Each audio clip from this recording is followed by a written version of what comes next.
नमस्कार, तपाईँ हेर्दै हुनुहुन्छ नेपाल पोस्ट। म गोविन्द चपगाई। आज मिति विक्रमसम्म 2079 साल श्रावण 21 गते शनिबार, इस्वीसम्म 2022 अगस्त 6 तारिक। दर्शक बिन आज पनि सदा जस्तै देश तथा विदेशका हेर्नै पर्ने महत्त्वपूर्ण खबर, विभिन्न नेताहरूको भनाई, स्वास्थ्य सम्बन्धी जानकारी, मौसमको अपडेट, खेल खबरसँगै आज दिनभरि कहाँ के हुँदैछ त सम्पूर्ण जानकारीहरू लिएर शुभ बिहानी सँगै उपस्थित भइसकेका छौँ। हामीलाई कुन ठाउँदेखि हेर्दै हुनुहुन्छ अनि कस्तो लाग्दैछ त हामी प्रति कुनै प्रतिक्रिया छन् भने कृपया तलको कमेन्ट बक्समा आफ्नो प्रतिक्रिया उल्लेख गर्न नभुल्नुहोला। आउनुहोस् समाचार सुरु गरौँ। आजका मुख्य शीर्षकहरूबाट।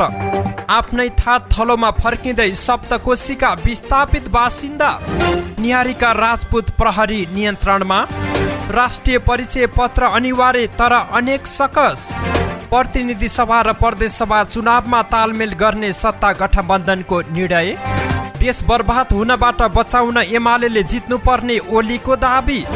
जनता पार्टीको सेवक होइन देशको मालिक बन्नुपर्ने कमल थापाको धारणा। गठबन्धनका दलहरूले चुनावमा तालमेल गर्नु संविधान विपरीत रहेको नेता रावलको भनाई। प्रधानमन्त्रीले ओलीसँग कुरा गर्न खोज्दा फोन लागेन, त्यसपछि चुनावको मिति घोषणा गरिएको मन्त्री कार्कीको स्पष्टीकरण। परराष्ट्र मन्त्री खड्का चीन भ्रमणमा जाँदै।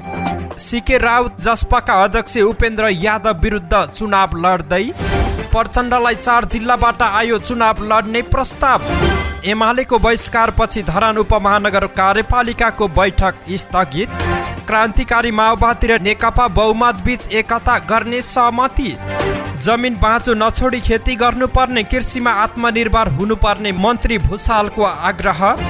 कोशी अस्पतालको आकस्मिक विभागको क्षमता विस्तार 12बाट पुर्याइयो 40 बेड। एकै चरणमा निर्वाचन, सुरक्षा र व्यवस्थापनमा चुनौती। पहिरोमा घाइते भएका पुलसिंहलाई हेलिकप्टरबाट उद्धार गरियो। रुसको नियन्त्रणमा रहेकी अमेरिकी स्टार खेलाडीलाई 9 वर्षको जेल सजाय। कोशीको कटानपछि गोबरगाडा बासी विस्थापित। एकै दिन 912 जनामा कोरोना संक्रमण, 1 जनाको मृत्यु। साताको अन्तिम दिन नेप्सेमा 14 अङ्कको गिरावट र महिला टिम फिफा वरियतामा 1 स्थान तल। अब सुन्नुहोस् पुरा समाचार। सप्तकोशीमा पानीको सतह घटेसँगै बाँध फुटाएर बस्ती पसेको पानीको सतह पनि घटेको छ। उदयपुरको बेलका नगरपालिका 1 डुम्री बोटेबाट सप्तकोशी गत मङ्गलबार पुरानै धारमा बग्न सुरु गरेको थियो, जसको कारणले बेलका नगरपालिकाको 1, 2, 3, 8 र 9 नम्बर वडाका विभिन्न स्थानीयको मानव बस्ती जोखिममा परेको थियो। यस्तै सुनसरीको बराहा नगरपालिकाको 9 र 6 नम्बर वडाका 20,000 मानिस प्रभावित भएका थिए। तर 2 दिन यता कोशीमा पनि पानीको बहाव कम भएको र बाँध फुटेको स्थानबाट बस्ती पसेको पानीको सतह पनि कम भएका कारण कम जोखिमको महसुस गर्दै सर्वसाधारण आफ्नै थात थलोमा फर्किएका हुन्। प्रदेश नम्बर 1 आन्तरिक मामिला तथा कानुन मन्त्री केदार कार्कीले दिएको जानकारी अनुसार बाँध फुटेको स्थानमा पानी घटेसँगै तत्काल बाँध निर्माणमा सरकार जुटेको छ। धेरै मानिसहरू आफ्नै घरतर्फ फर्केका छन्। कार्कीले भने केही दिन नजान भनेर प्रशासनले भन्दा पनि सर्वसाधारणले पानी घटेको भन्दै आफ्नै घरतर्फ लागेका हुन्। 2045 सालको भूकम्पपछि धार परिवर्तन गरेको सप्तकोशीले पुनः सोही धार पक्रन खोजेको थियो। यद्यपि वर्षा रोकिएका कारण ठूलो क्षति भने हुन पाएन। गत वर्ष पनि यस्तै भङ्गालो गाउँतिर पस्न थालेपछि स्थानीयले त्यसलाई रोकेका थिए।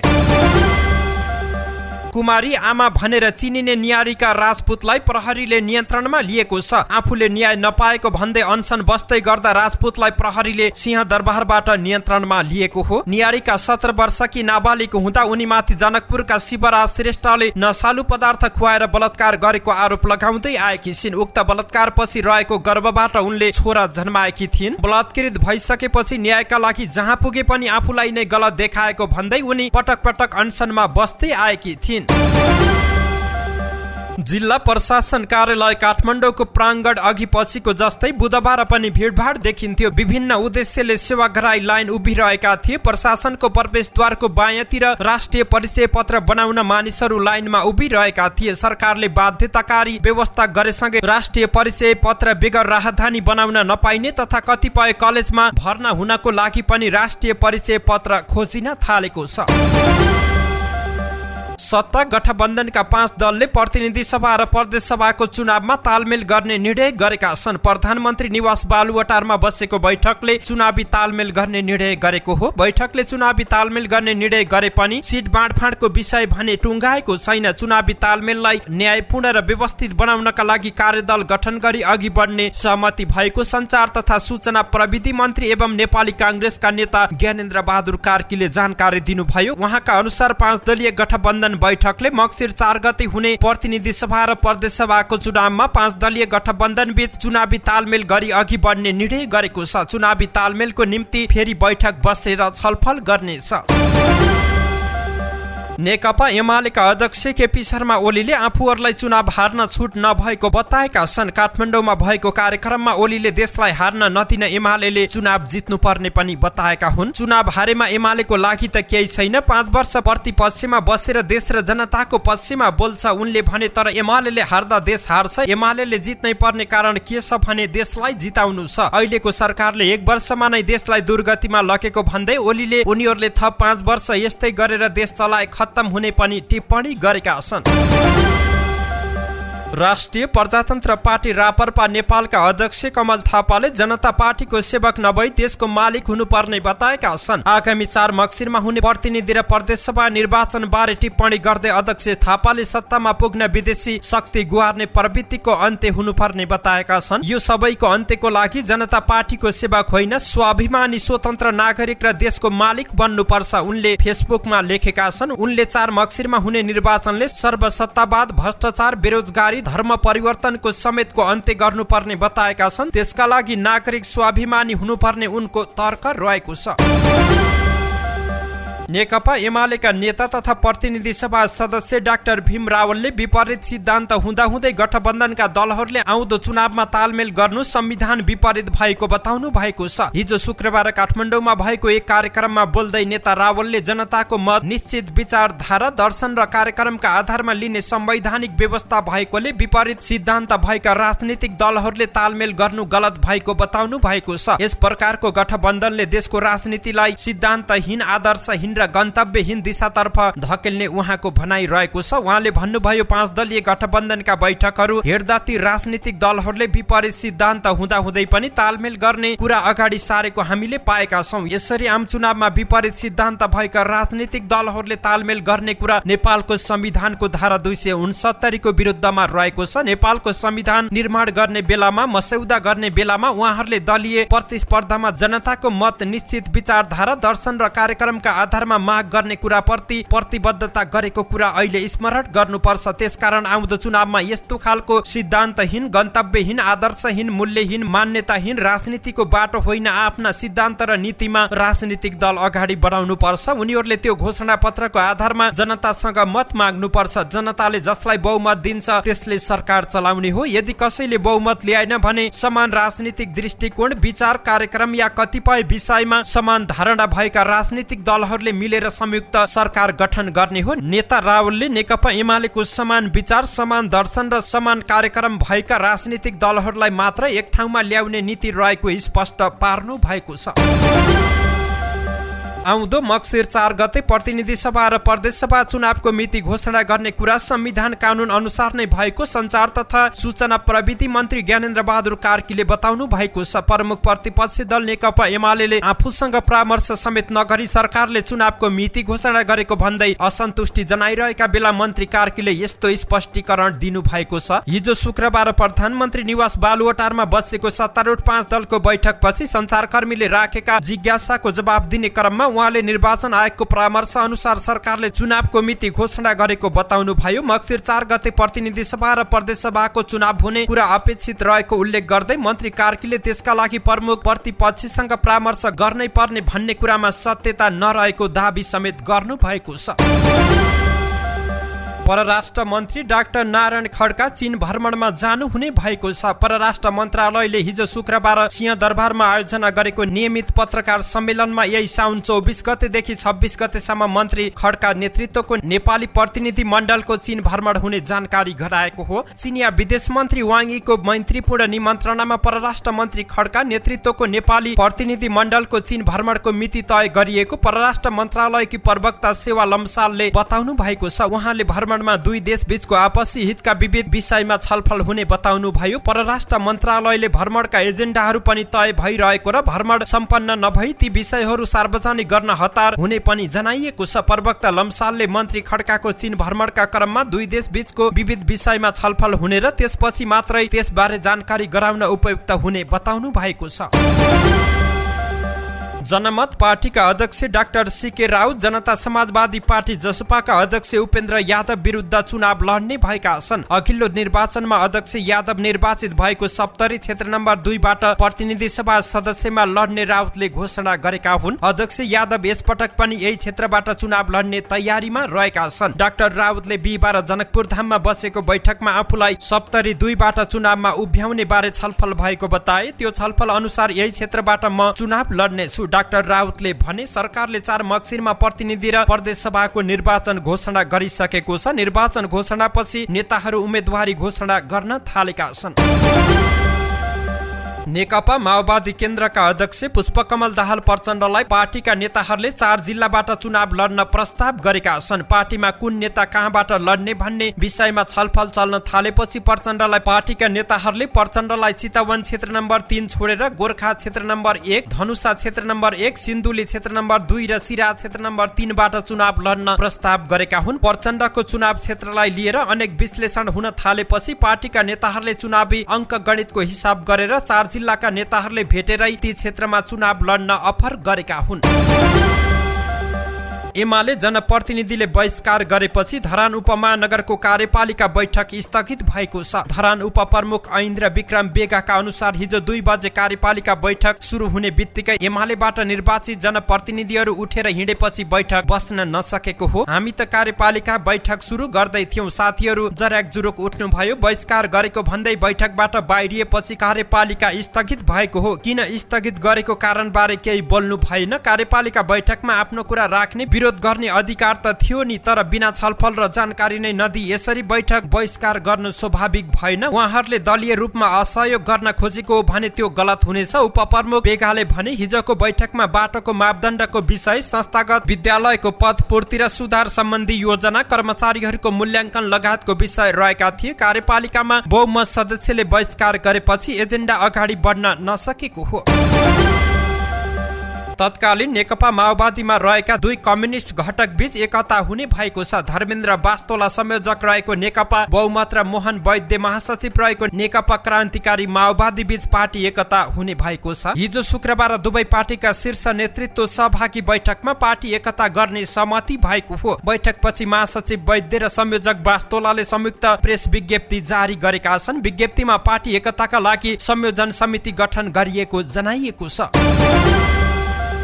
ऊर्जा, जलस्रोत तथा सिंचाई मन्त्री पम्फा भुसालले देशको आर्थिक समृद्धिका लागि कृषि क्षेत्रलाई उद्योगको रूपमा विकास गर्नुपर्ने बताउनु भएको छ। हिजो शुक्रबार काठमाडौँमा गुरु ट्राभल्स लिमिटेडको उद्घाटन तथा शुभारम्भ कार्यक्रमलाई सम्बोधन गर्दै मन्त्री भुसालले देशको समृद्धिका लागि कृषि क्षेत्रलाई प्राथमिकता दिनुपर्ने बताउनु भएको हो। उहाँले कृषिमा आत्मनिर्भर हुनुपर्ने र कृषिलाई उद्योगको रूपमा विकास गर्नुपर्नेमा जोड दिनुभयो। उहाँले निजी क्षेत्रले पनि कृषिलाई उद्योगको रूपमा विकास गर्न व्यवसायीकरण र यान्त्रिकीकरण गर्नेतर्फ सोच्नुपर्ने उल्लेख गर्नु भएको छ। मन्त्री भुसालले कृषिमा आत्मनिर्भर हुनुपर्ने र त्यसका लागि जमिन बाँझो नछोडी खेती गर्नुपर्ने बताउनु भएको छ। आर्थिक विकास र सामाजिक विकास मार्फत सामाजिक न्यायमा आधारित समाजवाद उन्मुख समाज निर्माण गर्ने प्रतिबद्धता हामीले संविधानमै गर्यौं। अब त्यसको कार्यान्वयन तहमा हामी अगाडि बढेका छौं। त्यो विकास धेरै तरिकाले हुन्छ, तर आधारभूत कुरा चाहिँ 3 वटा हुन् भन्ने मलाई लाग्छ। 1 नम्बरमा कृषि नै रहेछ। कृषि प्रधान देश, उर्वरा भूमि छ, जलस्रोतले सम्पन्न छौं, सिंचाइको पानीको मात्रै उचित ढङ्गले व्यवस्थापन गर्दा र आधुनिक मल बिउ र यान्त्रिकीकरण गर्दा हामी आत्मनिर्भर हुन सक्छौं। हिजो निर्यात गर्ने राष्ट्र अहिले हामी आयात गरेर खाने राष्ट्र बनेका छौं। मन्त्री भुसालले विद्युतीय सामग्रीको प्रयोगमा वृद्धि गर्नुपर्ने बताउनु भयो। त्यस्तै देशमा धेरै भन्दा धेरै पर्यटक भित्राउन जोड गर्नुपर्ने पनि उहाँको भनाइ रहेको छ। विराटनगर स्थित कोशी अस्पतालको आकस्मिक इमर्जेन्सी विभागको क्षमता विस्तार गरिएको छ। प्रदेश नम्बर 1 को सबैभन्दा ठूलो सरकारी स्वास्थ्य संस्था पनि हो। बिरामीको उपचारलाई प्रभावकारी बनाउन बेड संख्या थप गर्दै क्षमता बढाएर आकस्मिक विभागको सेवा विस्तार गरिएको हो। यसअघि आकस्मिक विभागमा 12 वटा मात्रै बेड रहेका थिए, अहिले बढाएर 40 पुर्याइएको विभागका सह इन्चार्ज केपी सिंहले जानकारी दिए। अस्पतालको आकस्मिक सेवाका लागि अब्जर्भेसन वार्डलाई समेत प्रयोगमा ल्याइएको छ। अस्पतालका मेडिकल सुपरिन्टेन्डेन्ट डाक्टर यज्ञराज खरेलले आकस्मिक सेवा विस्तार गर्दै अन्तर्राष्ट्रिय अभ्यास अनुसार बिरामीलाई सेवा दिन थालिएको बताएका हुन्। उनका अनुसार उपचार गराउन आउने बिरामीका लागि आकस्मिक विभागलाई प्राथमिकताका आधारमा रेड जोन, येल्लो जोन र ग्रीन जोन गरेर 3 भागमा विभाजन गरिएको छ। त्यही अनुसार बेडहरू व्यवस्थापन गरिएको डाक्टर खरेलले जानकारी दिएका हुन्। आगामी मक्सिर 4 मा एकै चरणमा सम्पन्न गर्ने गरी प्रतिनिधि सभा र प्रदेश सभा सदस्य निर्वाचनको मिति घोषणा भएसँगै निर्वाचन आयोग, गृह मन्त्रालय र 4वटै सुरक्षा निकायले आफ्नो तर्फबाट सुरक्षा कार्ययोजना निर्माणको तयारी अघि बढाएका छन्। मिति घोषणा भएकै दिन बिहीबार निर्वाचन आयोगले सुरक्षा व्यवस्थालाई चुस्त बनाउन आयुक्त ईश्वरी पौडेलको संयोजकत्वमा निर्वाचन सुरक्षा उच्च स्तरीय समिति गठन गरेको छ। गृह मन्त्रालय पनि सहसचिवको संयोजकत्वमा 4वटै सुरक्षा निकाय र अर्थ मन्त्रालयका प्रतिनिधि सम्मिलित टोली गठन गरेर सुरक्षा कार्ययोजनाको खाका निर्माणमा जुटेको छ। प्रहरी प्रधान कार्यालयले हिजो शुक्रबार अतिरिक्त महानिरीक्षक एआइजी सह कुलबहादुर थापाको संयोजकत्वमा केन्द्रीय निर्वाचन सेल गठन तयारी गरिएको जनाएको छ। सेनाको युद्ध कार्य महानिर्देशनालय र सशस्त्र प्रहरीको सीमा तथा कार्य विभागका अधिकारीको संयोजकत्वमा दुवै निकाय आफ्नो केन्द्रीय निर्वाचन सेल गठनको तयारीमा जुटेका छन्।